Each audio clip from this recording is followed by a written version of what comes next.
नमस्कार दोस्तों, मैं धीरेन्द्र पुंडीर आप सभी का अपने इस YouTube चैनल पर स्वागत करता हूं। तीसरे फेज की बातचीत हो रही है। कल भी हल्की फुल्की हम लोगों ने बातचीत की, लेकिन आज उससे आगे की बातचीत करते हैं क्योंकि आज मुलायम सिंह यादव 2022 के इलेक्शंस में पहली बार प्रचार करने के लिए आज करहल पहुंचे। करहल यानी मैनपुरी की वो सीट जिससे राज्य के पूर्व मुख्यमंत्री अखिलेश यादव इस बार अपनी किस्मत आजमा रहे हैं। हालांकि ये शब्द किस्मत आजमाना शायद कुछ लोगों को सही नहीं लगे, क्योंकि उनको लगता है कि ये पूरा इलाका तो उनके इशारे पर ही वोट करता है, क्योंकि ये यादव बाहुल्य सीट है।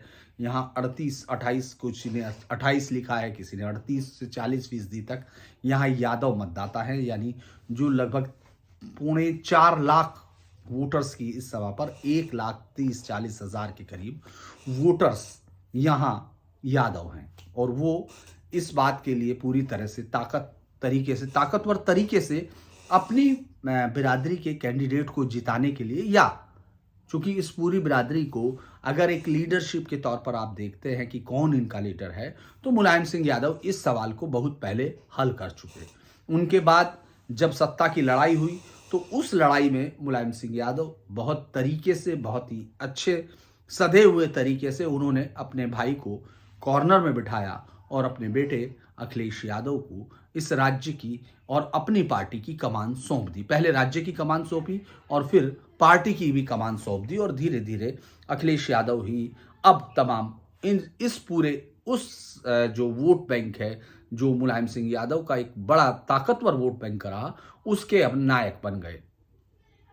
इसीलिए जब ये सवाल उठा कि आखिर अखिलेश यादव चुनाव कहां से लड़ेंगे, अखिलेश यादव क्या लड़ेंगे या नहीं लड़ेंगे, क्योंकि पहले वो बाबा योगी आदित्यनाथ के सामने कि वो चुनाव में उतरेंगे तो हम उतरेंगे या वो उतरेंगे नहीं उतरेंगे, इस सवालों के बीच में वो बहुत दिन तक उनकी इस सीट की खोजबीन जारी रही। और आखिर में उस समय ये तय किया जा रहा था कि शायद अखिलेश यादव आजमगढ़ से ही लड़ेंगे, जहां से वो लोकसभा सांसद थे और उन्होंने निरहुआ को हराया था, जो एक लोक कलाकार है।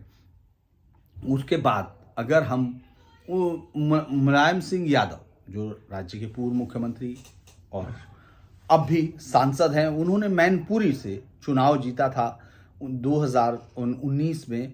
वो चुनाव के नॉमिनेशन के दिन मैनपुरी आए थे और उसके बाद उन्होंने शानदार तरीके से जीत हासिल की थी, बिना किसी प्रचार के, बिना किसी उसके, क्योंकि उनके वोटर्स उनके साथ हैं। और इस पूरी विधानसभा में अगर गणित बनाते हैं तो मुस्लिम वोटर्स और यादव वोटर्स, चूंकि यादव वोटर्स बहुत ज़्यादा है, मुस्लिम वोटर्स बहुत ज़्यादा नहीं है, 10 से 11% ये माना जाता है इस जिले की जनसंख्या में मुस्लिम वोटर हैं। तो ऐसे में ये गणित वो है जो मुलायम सिंह यादव को पूरी ताकत देता रहा। अब ऐसे में अखिलेश यादव को वो विरासत में मिला है।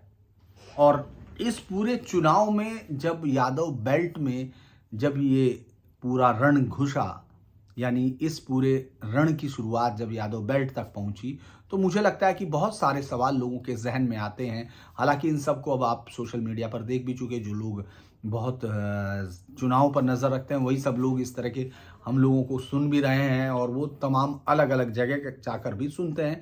तो वो इस बात को समझ चुके होंगे कि इस सेकंड फेज में भी बीजेपी तीसरे फेज में भी बीजेपी बहुत ताकत के साथ आई थी। 59 सीट है, 16 जिलों में है, और जिनमें से बीजेपी ने पिछली बार सफाया कर दिया था, यानी 49 सीटें थी। एक चीज जो मैं फिर बोल रहा था यादव बेल्ट में, ये मैंने ये नहीं बोला कि ये अखिलेश यादव की बेल्ट है या नहीं, क्योंकि पिछले चुनाव में ये सफाया कर दिया था बीजेपी ने, उन तमाम जगहों पर जीत हासिल की, और अलग अलग हिस्सों में हार के बावजूद अखिलेश यादव को ये हार शायद बहुत ज्यादा चुभ रही थी। इसीलिए जब सीट का चयन आया तो उन्होंने यहाँ करहल से लड़ने की सोची, क्योंकि करहल से लड़ने का मतलब आसपास की तमाम सीटों पर एटा, इटावा, मैनपुरी, फिरोजाबाद, औरैया, ये तमाम जो यादव बहुल्य इलाके हैं वहाँ इस सीट का असर होगा। और साथ ही साथ ये भी सोचा होगा उस वक्त कि यहाँ उनको जाने की ज़रूरत नहीं पड़ेगी।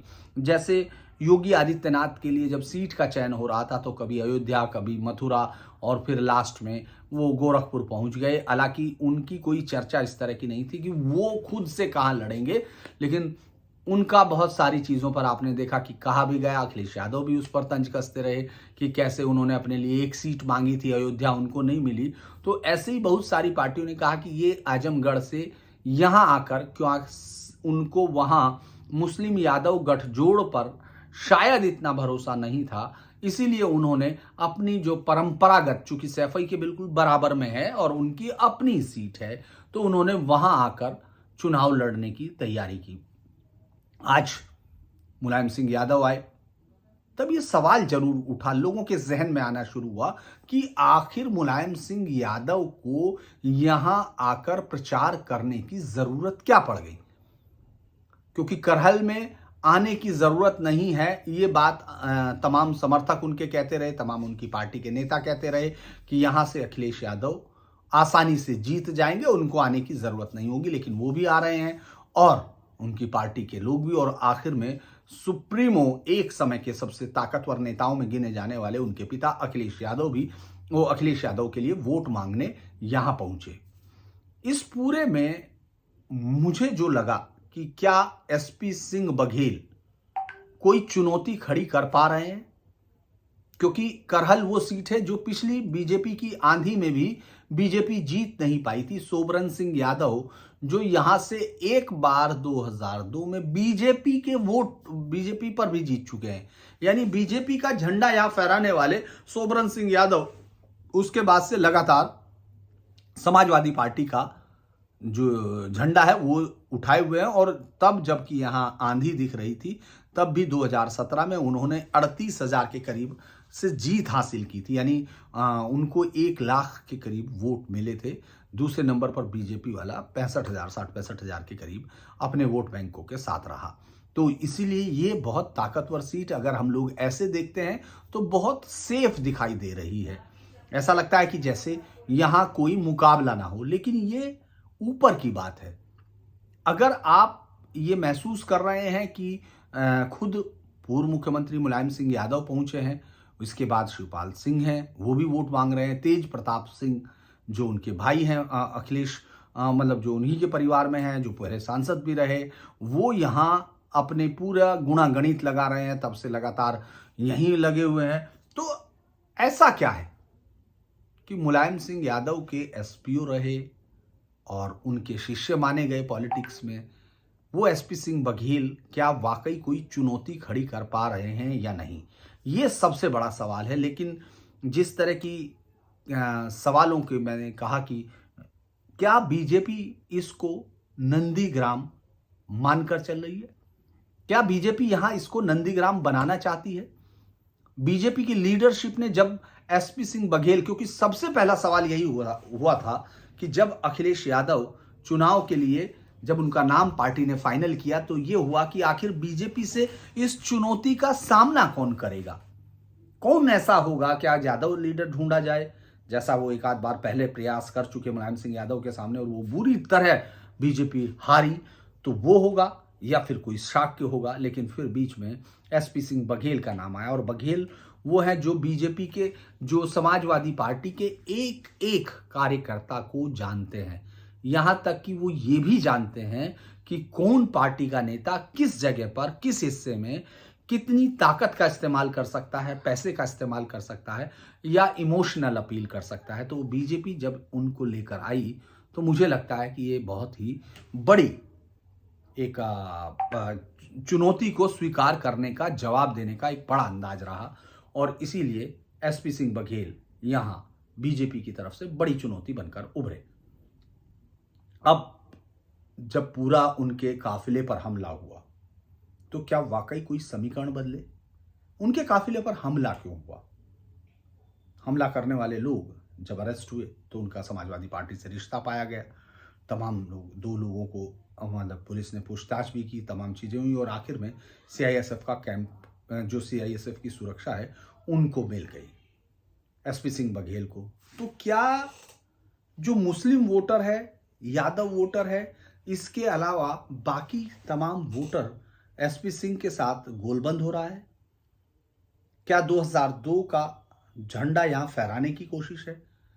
और अखिलेश यादव आजकल गुस्सा भी काफी हो रहे हैं।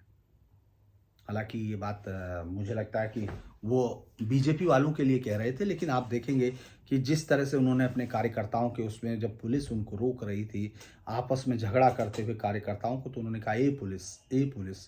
काफ़ी गुस्से में दिखे। उसके बाद उनके, आप दिखेगा जैसे वो कई बार काफ़ी गुस्सा, यानी एक जो सीमा निर्धारित होती है अक्सर, उसको मानते हैं जो नेता, और ख़ासतौर से जो राज्य के मुख्यमंत्री रह चुके हों, उसको कई बार गुस्से में वो पार करते हुए दिख रहे हैं। उनको ऐसा लग रहा है कि जैसे तमाम चीज़ों में उनको आजकल पत्रकारों को भी गुस्सा आ रहा है और तमाम चीज़ें भी उनकी दिख रही हैं। तो ये क्या है? ये क्या जीत के लिए बढ़ता हुआ आत्मविश्वास है, या किसी संभावित चुनौती के पार न पाने की एक कोई छटपटाहट दिखती है? क्योंकि यहाँ से चूंकि गंगा वो पार कर चुके हैं और इधर से आगे चले गए, यमुना पार करने के बाद ब्रिज क्षेत्र के कुछ जरूर हाथरस, एटा, इटावा, मैनपुरी, ये सब जो उनके जिले रहेंगे, वहाँ वो क्या इस पूरे जो बीजेपी की पिछली बार की सफलता है उसको काट पाने में अपने आप को नाकाम पा रहे हैं क्या? ये सवाल लगातार हैं। चूंकि आप में से बहुत सारे लोग कहते हैं कि मैं चीज़ों को इधर उधर करता हूं, सीधा नहीं बोलता, क्योंकि सीधा कोई जवाब कई बार नहीं होता है। क्योंकि ये सीट इस बात की तरफ इशारा करती है कि ये सबसे सहज सीट है समाजवादी पार्टी की तरफ। लेकिन समाजवादी पार्टी का जो रवैया है, जो इस समय जो उनका दिखा कि किस तरह से वो चुनाव प्रचार कर रहे हैं, किस तरह से मुलायम सिंह यादव आ रहे हैं, किस तरह से शिवपाल सिंह यादव आ रहे हैं, तो वो ये भी दिखाता है कि सहजता नहीं है। तो इसका जवाब तो 10 मार्च को ही मिल सकता है, क्योंकि वो पूरी लड़ाई में वहाँ जगह जगह है। और आखिर ऐसा क्यों है कि मुलायम अखिलेश यहीं से बीजेपी के उस रथ को रोकना चाहते हैं? क्योंकि पहले 2 फेज में उन्होंने कहा ज़रूर है कि पहले फेज में बीजेपी सन, दूसरे में सुन। तो लेकिन यहाँ तीसरे फेज में और 7वें फेज के लिए भी आपने सुन ही लिया होगा कि बीजेपी मतदान केंद्रों पर बीजेपी के भूत नाचेंगे, या इस तरह की चीज़ें उन्होंने कही हैं। लेकिन मैं अभी थोड़ा सा ये बताऊंगा कि ये तीसरा चरण जब पूरा हो जाएगा तो कुल मिलाकर 172 सीटों पर चुनाव हो चुका होगा, जिनमें से बीजेपी ने पिछली बार 140 सीटें जीती थी। तो 3 चरणों के बाद लगभग, अगर बीजेपी के हिसाब से देखें और बीजेपी अगर अपने पिछले प्रदर्शन के आसपास रहती है थोड़ा भी, तो वो इसी समय में चुनाव को आधे से ज्यादा कवर कर चुकी होगी। अगर 140 सीटें यहाँ 72 में थी, 173 सीट, 172 सीटों में से 44 थी। लेकिन जो यहाँ हम लोग इटावा जिले की 27 विधानसभा सीटें हैं, बुलंदशहर, महोबा, झांसी, ललितपुर, हमीरपुर, और उसकी 17 सीटें हैं। जिन सीटों पर मैंने आपको बताया कि सिर्फ बीजेपी, सपा के पास सिर्फ 9 सीट थी, बीजेपी के पास 49 थी, और 1 सीट कांग्रेस को मिली थी। कांग्रेस को भी इसलिए सीट मिली थी क्योंकि कांग्रेस की कोई सीट नहीं थी, वो बेसिकली समझौते में दी गई समाजवादी पार्टी की तरफ से एक तोहफे की जीत थी जो पिछली बार थी। इस बार मुझे लगता है वहां फिर डंडा झंडा ढूंढते हुए आपको दिखाई देंगे।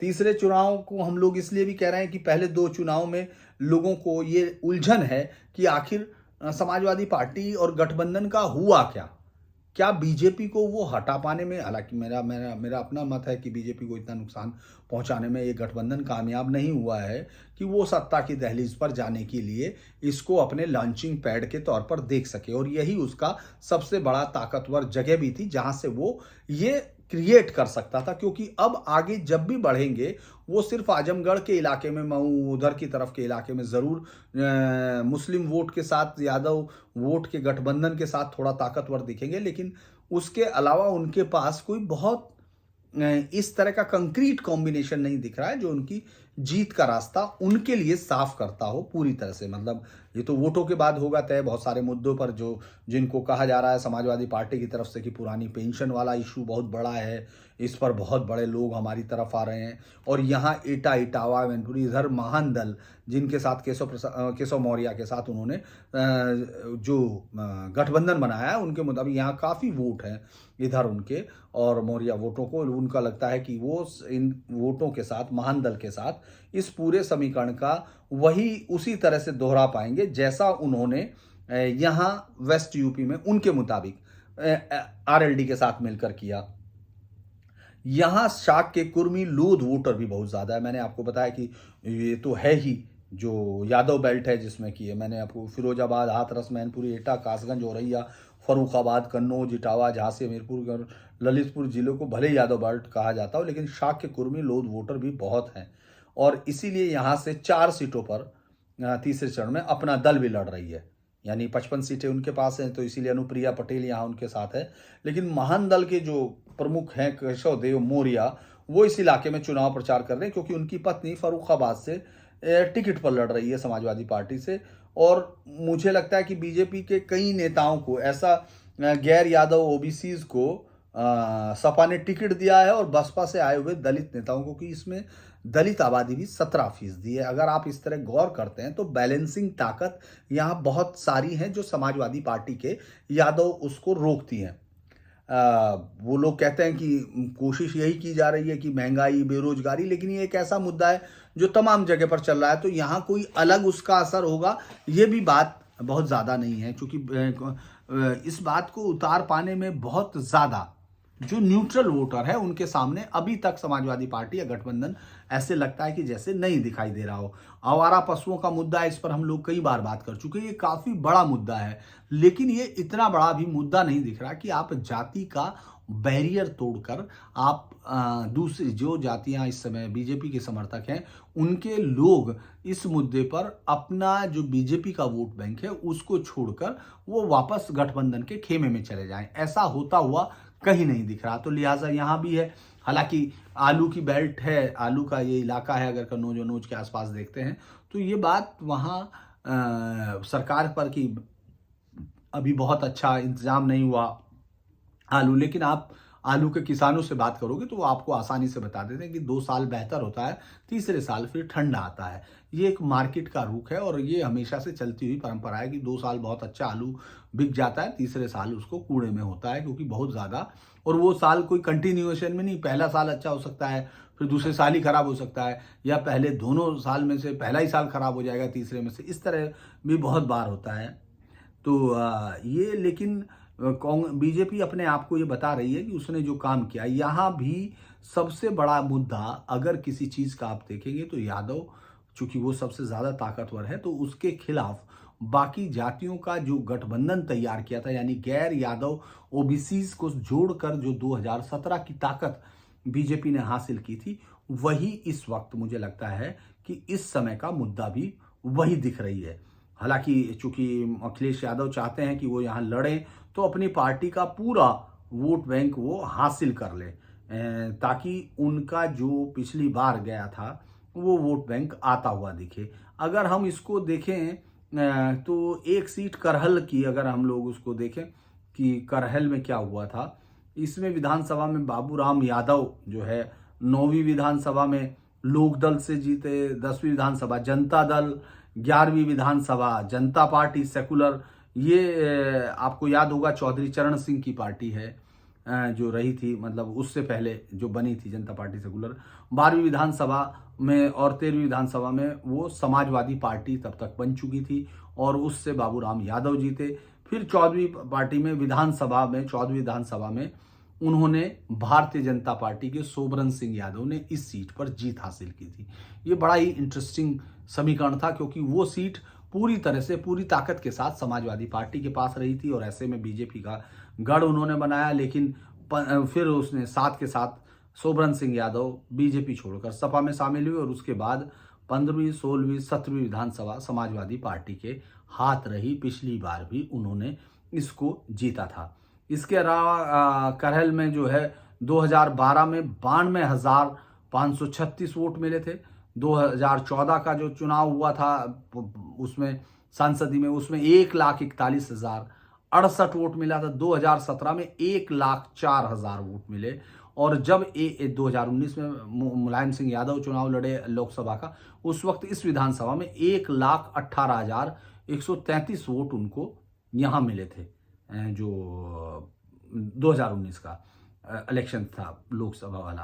तो मुझे लगता है कि ये जो है एक ऐसा गणित है जो बीजेपी को रोकता है।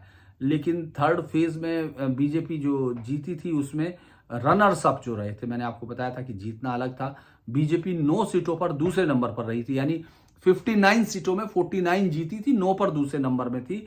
बसपा 15 पर दूसरे नंबर पर थी, कांग्रेस उस पर थी और एसपी 31 वोटों पर थे। यानी ये मान के चलिए कि यहां जो है सपा की ताकत जरूर थी, उसका जो यादव वोट बैंक है उसके साथ इंटैक्ट था, लेकिन बाकी जो गणित बनाया गया था वो एक बेहतर गणित था। और जो तीसरे में रिजर्व सीट का जो रिजल्ट है वो अगर हम लोग बात करें, चूंकि यहाँ रिजर्व सीट भी है 15 के करीब रिजर्व सीट है, 15 रिजर्व सीट है इस पूरे 59 में। तो आप देखेंगे इन रिजर्व सीट में जो जीती गई थी उसमें बीजेपी ने 13 हासिल की थी और एसपी को महज 2 सीट मिली थी। और बीजेपी 2 में दूसरे नंबर पर थी, बसपा 6 पर दूसरे नंबर में थी और 6 पर सपा ने दूसरा नंबर हासिल किया था।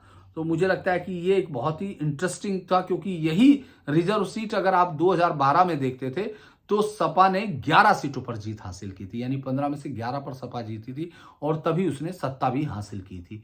और वहां बसपा 3 पर थी और एसपी, और वहां उस समय 2012 में बसपा ने 10 सीटों पर दूसरे नंबर को हासिल किया था। तो आप सोच सकते हैं 2012 के वक्त तक बीजेपी के अंदर जैसे कोई भी ताकत यहां दिखाई नहीं दे रही थी।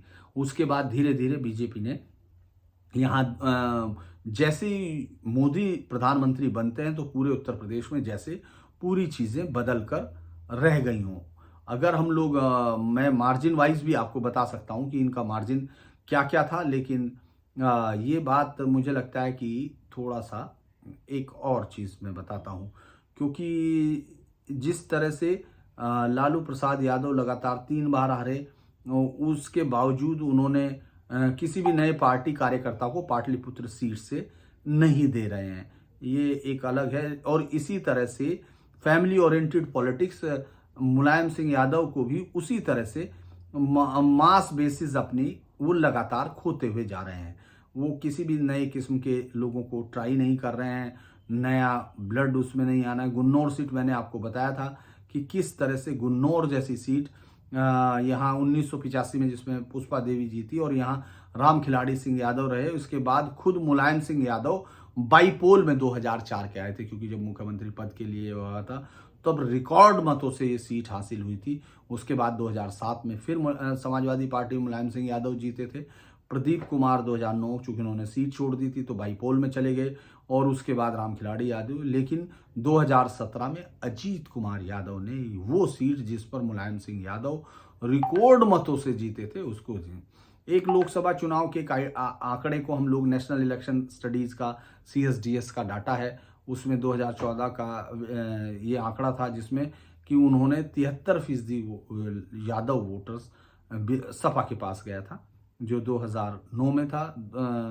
2009 में जो 73% था, 2014 में वो 53% रह गया था। यानी बीजेपी के पास काफी वोटर्स लोकसभा चुनाव में गया। उसी तरह भाजपा के पास जब 2009 में वो 6% था, लेकिन 2014 में वो 27% पहुंच गया। कांग्रेस के पास वो लगातार घट रहा है, उसी तरह बसपा के पास भी घटा।